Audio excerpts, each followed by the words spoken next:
Hello everyone, my name is Amar Hussain और आप देख रहे हैं कोड विद अमर। आज की इस वीडियो में हमने बात करनी है switch statement in C plus plus के वो क्या होता है।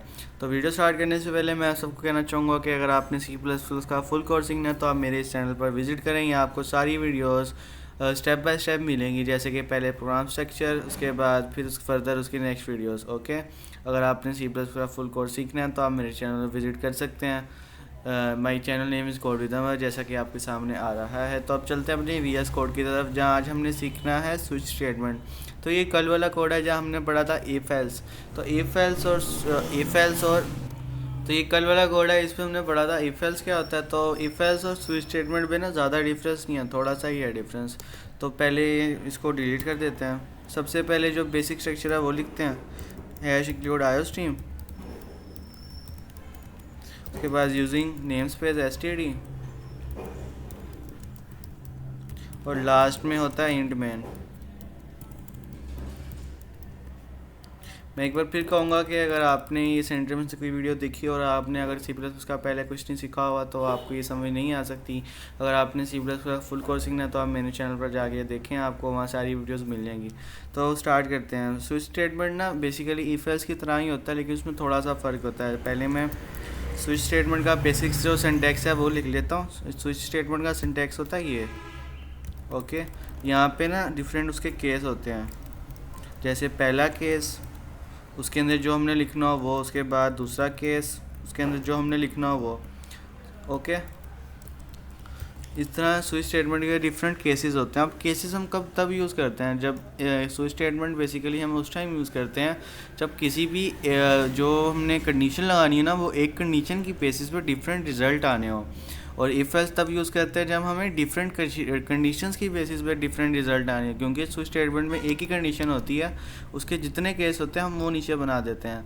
और जो इफ़ एल्स होती है उसमें हर कंडीशन अपनी, इफ़ की अपनी कंडीशन होती है, एल्स इफ़ की अपनी होती है, जिसमें हर कंडीशन की बेस पर रिजल्ट आ रहा होता है। यहाँ एक ही कंडीशन के डिफरेंट केसेस पे रिजल्ट आ रहा होता है। ओके, जैसे अगर हम एग्जांपल ले लें इफ़ ये स्विच स्टेटमेंट की मैंने ले लिया यूज़र से एक int a variable, cout का मैंने यूज़र को कि एंटर अ नंबर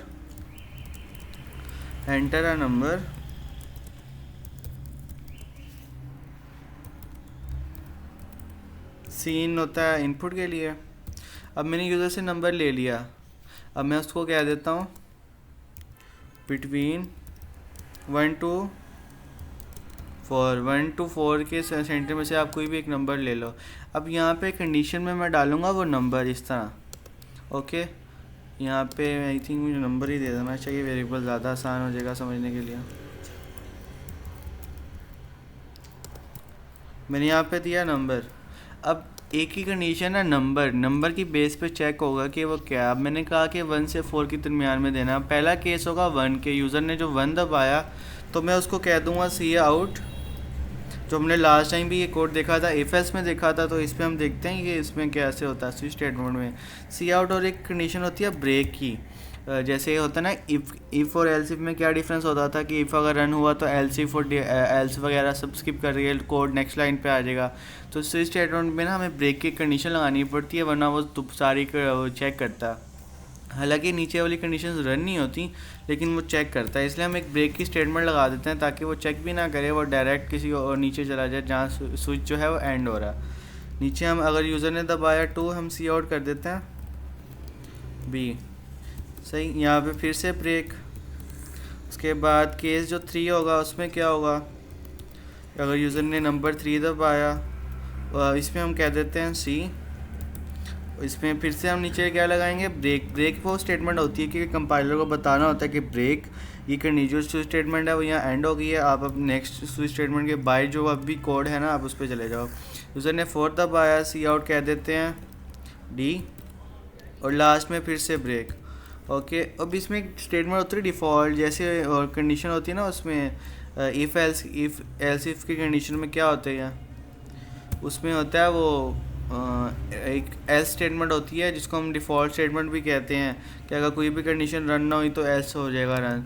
तो इसी तरह यहाँ पे भी होता है कि एक डिफ़ॉल्ट स्टेटमेंट होती है, अगर कोई भी ऊपर वाली कंडीशन रन नहीं होती ना तो ये डिफ़ॉल्ट स्टेटमेंट रन हो जाती है, जिसको हम कह सकते हैं रॉन्ग नंबर।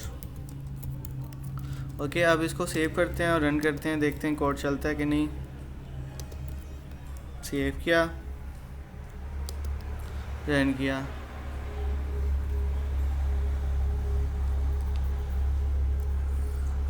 ये एरर दे रहा है। एरर क्या दे रहा, देखते हैं। अच्छा ब्रैकेट है, अच्छा सेमी कॉलन मिसिंग है। सेमी कॉलन कहाँ मिसिंग है? ओके, यहाँ पे डिफ़ॉल्ट स्टेटमेंट के लास्ट में सेमी कॉलन मिसिंग है। कंट्रोल एस किया, रन किया,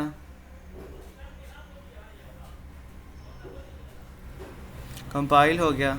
ओके, अब वो मुझसे नंबर मांग रहा है 1 to 4, मैं उसको 3 दूंगा, वो सी आउटपुट कर देगा। उसको 1 दूंगा, वो ए आउटपुट कर देगा। मैं उसको कोई एक्स्ट्रा नंबर दूँ ना, जैसे 9 जो 1 और 4 के सेंटर में नहीं आता, तो फिर वो डिफ़ॉल्ट स्टेट में रन करेगी रॉन्ग नंबर।